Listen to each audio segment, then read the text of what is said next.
Assalamualaikum warahmatullahi wabarakatuh. Alhamdulillahirabbil alamin. Innal hamdalillah nahmaduhu wa nasta'inuhu wa nastaghfiruh wa na'udzu billahi min shururi anfusina wa min sayyiati a'malina may yahdihillahu fala mudhillalah wa may yudlil fala hadiyalah. Asyhadu an la ilaha illallah wahdahu la syarikalah wa asyhadu anna Muhammadan abduhu wa rasuluh wa ala alihi wa sahbihi ajma'in. Amma ba'du. Teman-teman sekalian, pernahkah kalian melihat sebuah kerajaan besar yang lahir dari tempat yang sederhana?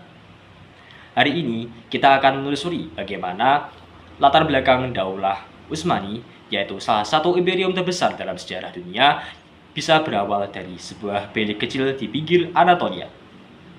Kisah ini penuh perpindahan bangsa, kekacauan politik, dan kepemimpinan yang tajam. Oleh karena itu, mari kita mulai perjalanan waktunya.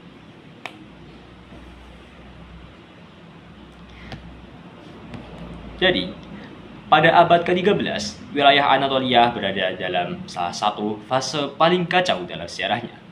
Kesultanan Saljuk Rum yang sebelumnya menjadi penguasa utama kawasan ini mulai runtuh akibat serangan bangsa Mongol dan konflik internal yang berkepanjangan.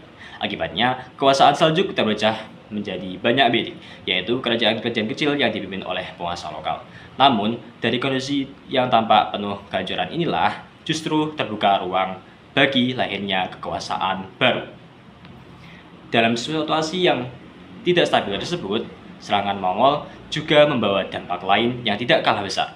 Ribuan keluarga bangsa Turk, para pejuang dan ulama terpaksa meninggalkan kampung halaman mereka dan bergerak ke arah Anatolia bagian barat.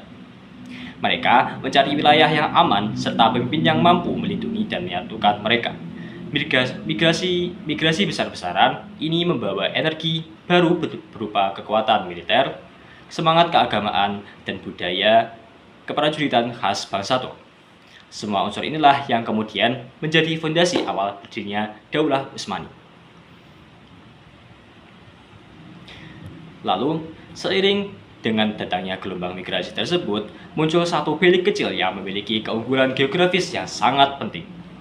Bilik itu berada di daerah Sorgut, yaitu tempat tinggal Ertugrul, ayah dari Osman Gazi. Wilayah ini berbatasan langsung dengan Kekaisaran Bizantium sehingga peluang untuk melakukan ekspansi sangat terbuka lebar. Selain itu, tanah yang subur dan jalur perdagangannya yang cukup ramai adalah kombinasi faktor geografis dan ekonomi yang menjadikan wilayah Osman ini sebagai gerbang menuju kekuatan yang lebih besar. Lalu, dalam kondisi Saljuk yang semakin melemah, Osman Gazi mampu membaca situasi dengan sangat cermat. Ia menyadari bahwa inilah saat yang tepat untuk memulai babak baru. Dengan keberanian, ketegasan, dan kemampuan politik yang kuat, Utsman mulai memimpin wilayahnya secara mandiri. Puncaknya terjadi pada tahun 1299 Masehi ketika Osman menyatakan kemerdekaan dari Saljuk yang saat itu telah berada di bawah kekuasaan Mongol. Peristiwa inilah yang menandai lahirnya Daulah Utsmani. Pada waktu yang bersamaan, lawan utama Utsmani, yaitu Kekaisaran Bizantium, justru sedang mengalami kemunduran. Bizantium dilanda perang saudara, krisis ekonomi, dan berbagai pemberontakan wilayah. Kondisi ini membuat pertahanan mereka semakin rapuh, dan bagi Utsman dan pasukannya, Bizantium tampak seperti tembok tua yang penuh celah.